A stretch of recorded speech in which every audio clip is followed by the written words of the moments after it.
I am delighted to announce that I am naming Ramzi Kassem as Chief Counsel.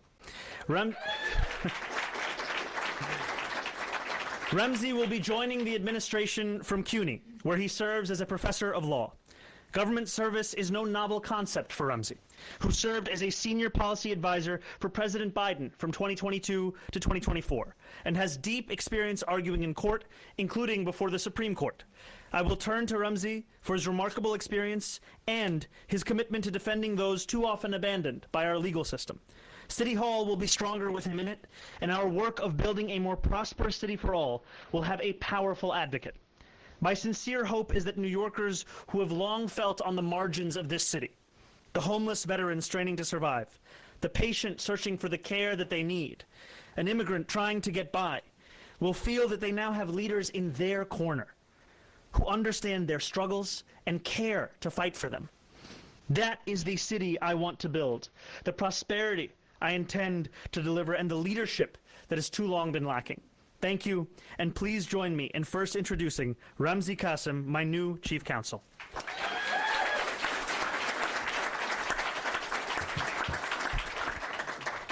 Good afternoon, everyone. I'd like to begin by thanking the Mayor-elect for what feels both like a privilege and a calling, frankly, an honor and a call of duty. To serve the city that I've called home, the city that embraced me. I grew up in war-torn countries in the Middle East, authoritarian regimes, and New York City was really my first stable and permanent home. And this is an opportunity for me to repay that debt.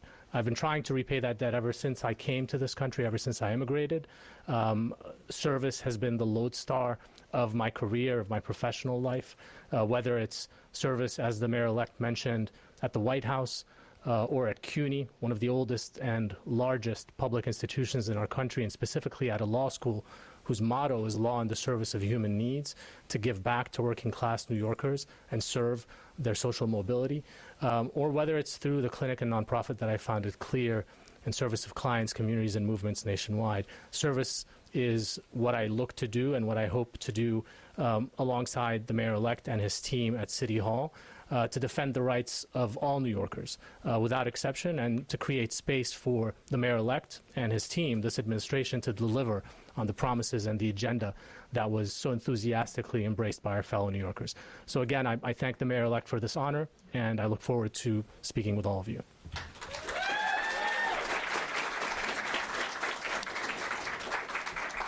Now I would like to call forward a friend and soon to be a partner in our administration, Steve Banks.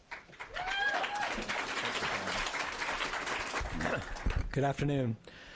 Thank you, Mayor-elect, for nominating me to lead the New York City Law Department and for your very kind words. If only my mother and father could hear your words.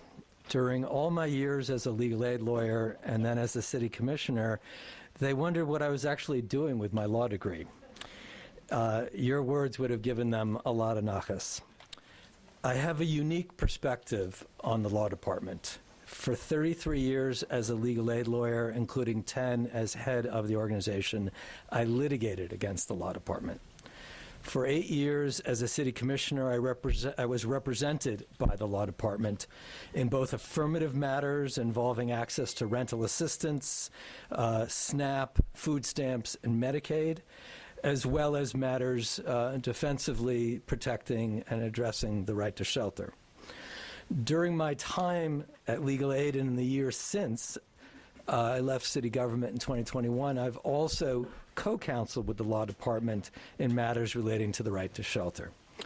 I know firsthand the key role that the staff of the law department can play in supporting the mayor-elect's vision and agenda for transformative change to help New Yorkers in every community of the city. I'm honored to be the first legal aid lawyer ever nominated to be the Corporation Counsel, and I'm ready for this leadership role. You see, the Legal Aid Society had 1,100 lawyers. That's even more than the numbers of lawyers at the law department. So I'm ready to manage a large law firm like I did at the Legal Aid Society. And in addition to the known major cases that I've litigated and handled for low-income and working New Yorkers. Over the course of my 44 years as a lawyer, I've represented large numbers of individual clients whose lives have been harmed by city actions. This has provided me with a unique vantage point on the human impact of city policies and practices. The law department can play an essential role in addressing the human impact of such city conduct.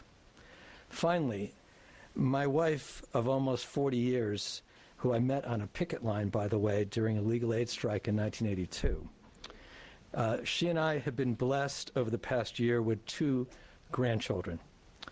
I'm ready to take on this role because I know that under this mayor, the corporation counsel, and the staff of the law department can help make this city a better place for our grandchildren, for every New Yorker, and their children and their grandchildren. Thank you again, Mayor-elect, for this opportunity.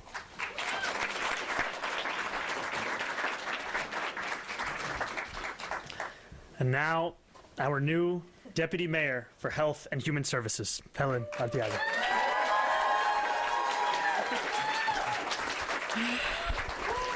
Buenas tardes, everyone. Good afternoon, and welcome to Elmer's. I want to thank the Mayor-elect Mamdani for this trust and faith in appointing me Deputy Mayor for Health and Human Services.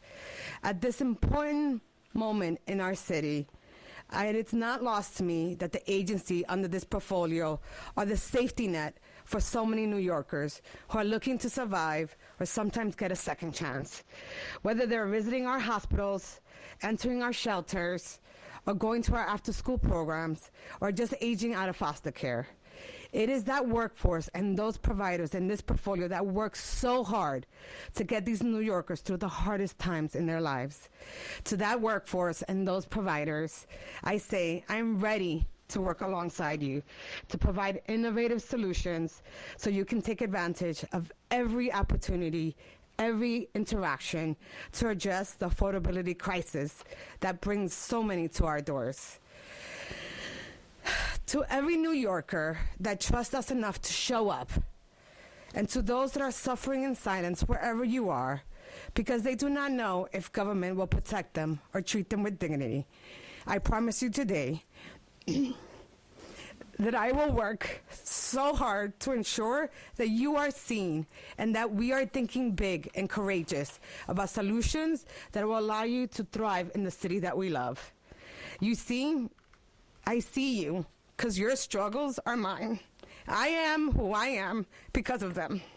I want to thank Mayor-elect and the team for indulging this appointment here at Elmer's Hospital, because you see, here is where my advocacy was born. It is here where my dad died without having lack of insurance. It was here that I survived COVID.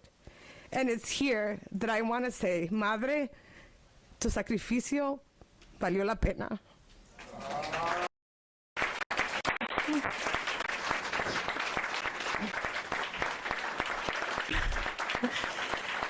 And it is here that I serve as a proud CEO for the past 5 years.